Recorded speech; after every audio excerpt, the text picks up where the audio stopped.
Bonjour à toutes et à tous, aujourd'hui je vous propose de nous intéresser à une carte que vous connaissez bien, c'est la carte Arduino Uno.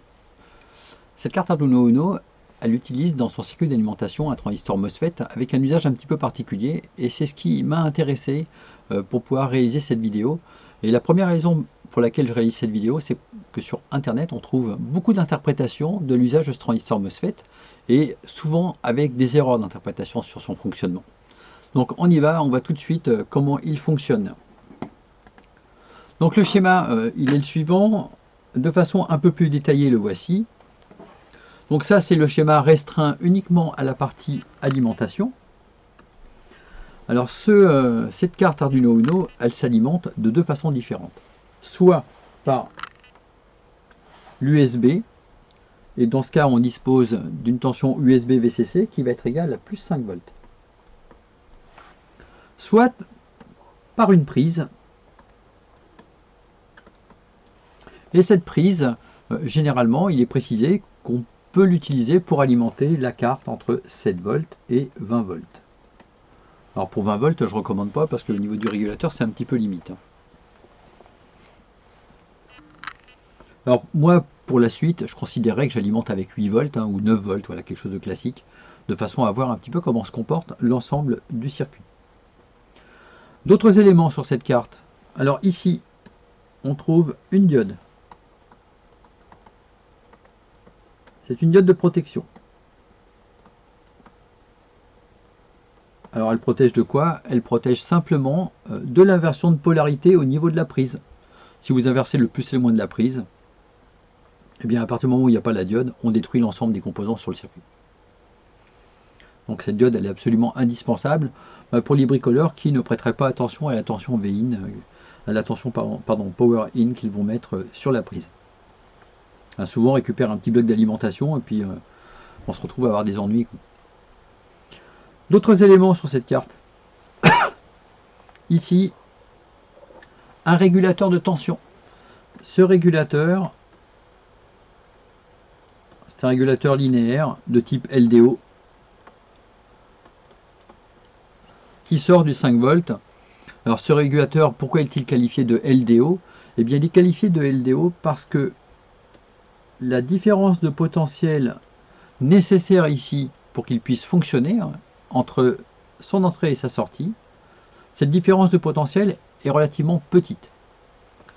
Donc c'est ça que ça veut dire LDO. Sur un régulateur linéaire classique, on a besoin d'avoir au moins 2 volts aux bornes du régulateur pour qu'il fonctionne. Donc sur un LDO, c'est un peu moins. On va tout de suite aller voir la documentation pour que ce soit clair.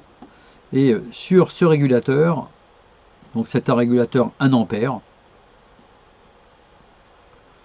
Et on voit ici que son dropout, il est de 1,2 volts à 800 mA.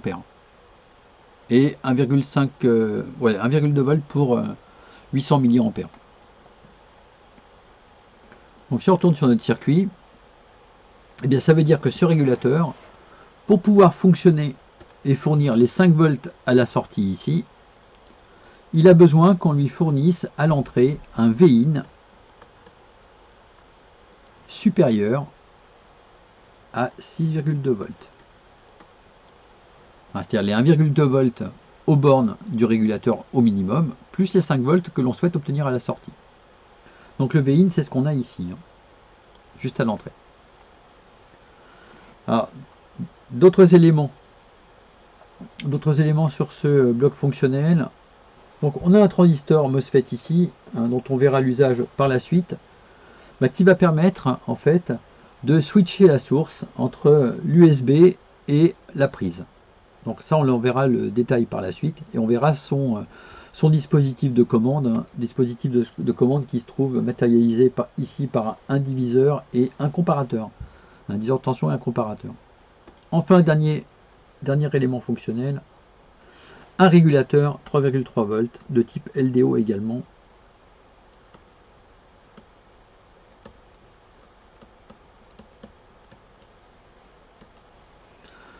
Alors, donc c'est un régulateur, cette fois-ci 150 mA. Et lorsqu'il est chargé à 150 mA, ce qu'on voit ici, que la température est élevée, 125 degrés, on a une différence de potentiel, donc dropout aux bornes du régulateur qui n'excède pas 0,45 volts. Bon, bah ça signifie qu'à l'entrée du régulateur, il faudra disposer d'une tension ici V supérieure à 0,45 plus 3,3, donc 3,75. Donc avec plus de 3,75 volts à l'entrée, ce régulateur fonctionne correctement. Bon, évidemment, nous on est censé lui fournir 5 volts, donc ça devrait bien se passer en général. Alors on va maintenant s'intéresser au fonctionnement dans les différents types de modes d'alimentation possibles. Donc on parle donc de la situation où on alimente par l'intermédiaire de la prise 7 volts, je vous le rappelle. Je vais considérer que j'alimente en 9 volts pour pouvoir faire cette petite étude. Ici, au niveau de la prise, je considère que la diode me fait perdre à peu près 0,7 volts, donc on est à 8,3 volts pour Vin. C'est supérieur à 6,2, donc pas de problème, j'obtiens bien les 5 volts ici à la sortie de mon régulateur. Et puisque j'obtiens 5 volts à la sortie de mon régulateur, ici, à l'entrée du régulateur 3,3 volts, eh bien je fournis une tension supérieure à 3,75 volts et mon régulateur fonctionne correctement. J'obtiens du 3,3 volts à la sortie ici. Donc j'ai à la fois mon 5 volts et mon 3,3 volts. On va quand même aller voir ce qui se passe au niveau du transistor, juste pour commencer à se familiariser avec son usage. Ce transistor, il dispose ici d'une commande, et cette commande elle provient d'un comparateur. Donc on va s'intéresser au comparateur. Vin, on l'a vu, c'est 8,3 volts. Ce Vin, je le présente sur un diviseur ici de tension, et ce diviseur de tension possède deux résistances de valeur égale. Donc on va exactement diviser par 2 Vin. Donc Vin divisé par 2, ça nous fait 4,15 volts. Ces 4,15, je les retrouve donc à l'entrée de mon comparateur. Ça correspond au niveau sur la borne plus. C'est supérieur au niveau qui se trouve sur la borne moins, borne inverseuse du comparateur, puisque cette borne inverseuse, elle est à 3,3 volts. Par conséquent, notre comparateur est saturé positivement. Ce que je n'ai pas précisé, c'est que le régulateur est alimenté en monotension entre 0 et plus 5 volts. Donc, j'obtiens plus 5 volts à sa sortie. Ce plus 5 volts, je le retrouve au niveau de la grille. Et par conséquent, j'obtiens une tension ici VGS qui est égale à 0 volts. Ça signifie que notre transistor MOSFET est bloqué. Bon, comme de toute façon il n'y avait pas de prise USB, qu'il soit passant ou bloqué, ça ne changeait pas grand chose entre nous. Donc il est bloqué, il n'y a pas de contribution en courant de par l'USB, de toute façon il n'y a pas d'USB de connecté, donc on a vu qu'effectivement notre circuit fonctionne très bien à partir de la prise, et on a vu un peu quels étaient tous les différents éléments qui étaient mis en jeu, et d'où provenait notre 5 volts, d'où provenait notre 3,3 volts. La suite maintenant. On se place maintenant dans une situation où l'alimentation est fournie uniquement par l'USB. Alors, alimentation fournie uniquement par l'USB, ça veut dire qu'au niveau de Vin et Power In, j'ai du 0 volt. Donc Vin, c'est 0 volt. Par conséquent, le régulateur 5 volts, ici, ne fonctionne pas. On va maintenant voir ce qui se passe côté USB. Donc USB, je vous rappelle que ça se présente ici, c'est du plus 5 volts. Pour le moment, notre transistor MOSFET, il est bloqué.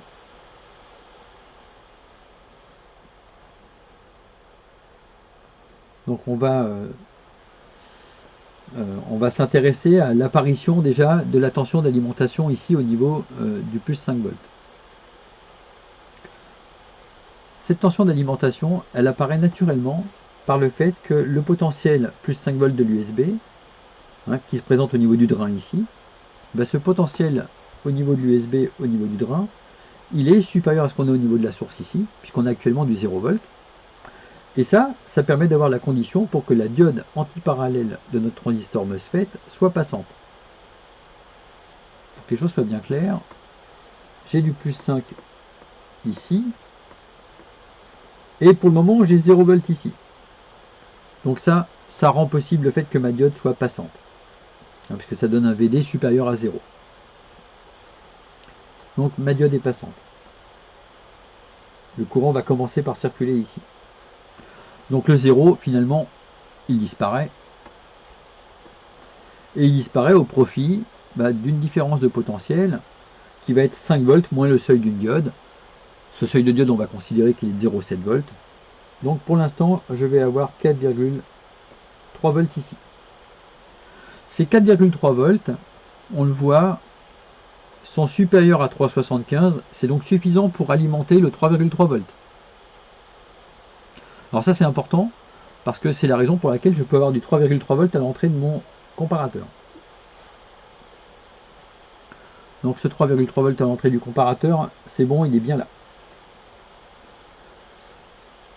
Ensuite, l'alimentation donc de mon amplificateur opérationnel, elle est pour le moment entre 0 et non plus 5 volts, mais 4,3 volts, parce que c'est 4,3 volts que j'ai sur le point d'équipotentiel référencé à plus 5 volts. Ce qu'on a appelé le plus 5 volts. Pour l'instant, c'est du 4,3. Alors, on revient sur la valeur de Vin.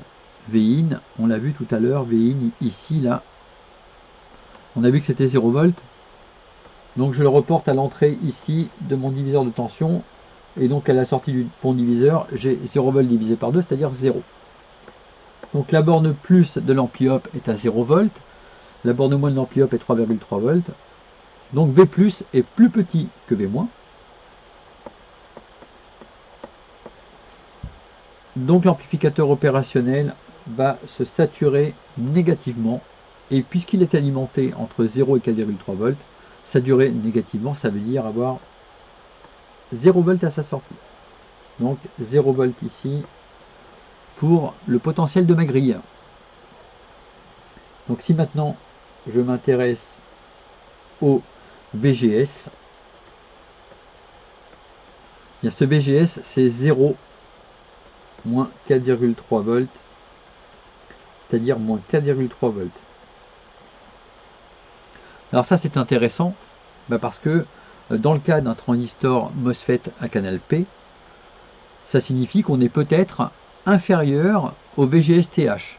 Alors quand je dis inférieur, c'est en valeur réelle. On peut maintenant s'intéresser en valeur absolue. Ça veut dire qu'on a une valeur qui est en valeur absolue supérieure au VGS-TH. Et si on est supérieur au VGS-TH, ça veut dire que le transistor MOSFET devient passant. Alors tout de suite, on va aller voir la documentation de ce transistor MOSFET. Donc ce petit MOSFET canal P, c'est donc un FDN 340p. Et dans ses caractéristiques, on a un VGS-TH ici qui est de 1,5 volts. Donc 1,5 volts pour le VGS-TH, c'est parfait. Ça signifie que j'ai donc atteint ce qui est suffisant pour pouvoir le saturer avec moins 4,3 volts. On est très en deçà des moins 1,5 volts du VGS-TH. Donc notre MOSFET, je reviens sur le MOSFET. Donc notre MOSFET est passant ou saturé. Alors ça c'est intéressant. C'est intéressant tout simplement parce que le courant va maintenant passer par le canal du MOSFET. Donc au lieu de passer par la diode antiparallèle, ce courant passe maintenant par le canal du MOSFET. Qu'est-ce que ça change? Bien ça change que au lieu d'avoir 4,3 volts, on a pratiquement 5 volts maintenant à la sortie. Et on retrouve un fonctionnement tout à fait normal avec plus 5 volts au niveau donc des circuits d'entrée des circuits d'alimentation de notre carte Arduino Uno. Donc je retrouve le plus 5 volts ici comme il faut, et j'ai toujours mon 3,3 volts à la sortie. Donc là, on a montré qu'effectivement cette carte, eh bien, elle fonctionne, et elle fonctionne en plus lorsqu'elle est alimentée par l'USB. Donc cette carte, elle fonctionne sans présenter de chute de potentiel, puisque le passage par la diode était un passage absolument temporaire. Ça a été vraiment transitoire. On passe après par le canal de notre transistor MOSFET, et ce canal, si on regarde sa documentation, on l'avait tout à l'heure sous les yeux, ce canal il a une résistance qui est de l'ordre de 120 milliohms. Donc 120 milliohms, si votre composant consomme 1 ampère, ce qui est beaucoup, ce qui est le maximum d'ailleurs que peut fournir un USB un peu costaud, il y a 1 ampère fois ces 120 milliohms, ça nous conduit à une chute de tension de 120 millivolts, donc on sera pratiquement à 5 volts, il y aura peu d'écart. On s'intéresse maintenant au dernier cas de figure. Ce dernier cas de figure, c'est lorsqu'on a à la fois l'alimentation par la prise avec du 9 volts par exemple, et l'usage de l'USB.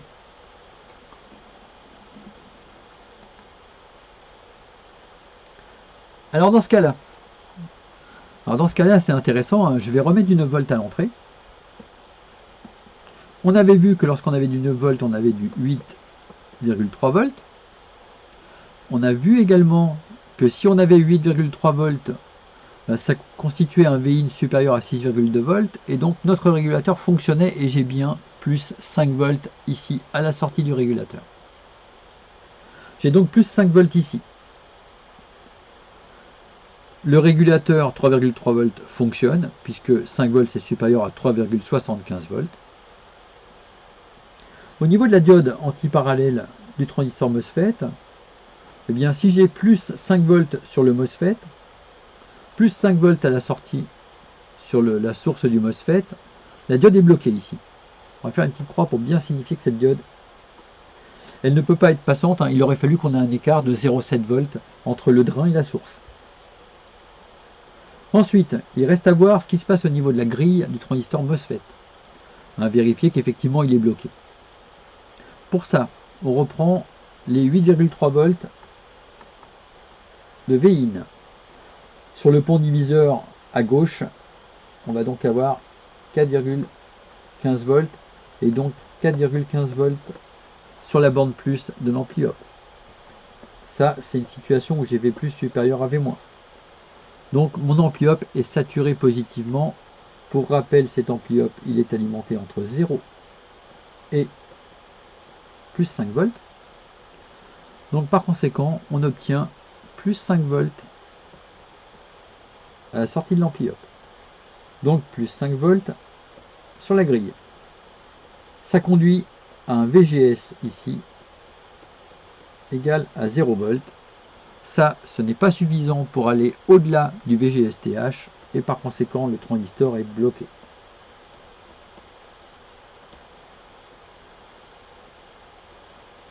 Donc ce qui alimente notre carte Arduino dans ce cas-là, lorsqu'on a à la fois l'USB et la prise de connecter, eh bien c'est l'alimentation qui est connectée sur la prise. Voilà, c'est la fin de cette étude. Ça vous a permis de comprendre comment fonctionnait ce circuit d'alimentation, je l'espère. Si vous avez aimé cette vidéo, signifiez-le. N'oubliez pas de mettre un petit j'aime pour cette vidéo. C'est important, ça la rend visible. Et je pense que j'ai vu suffisamment de choses donc sur Internet avec des erreurs sur l'interprétation du fonctionnement de ce MOSFET pour que cette vidéo puisse être utile à d'autres. Donc merci de l'avoir suivi. Au revoir.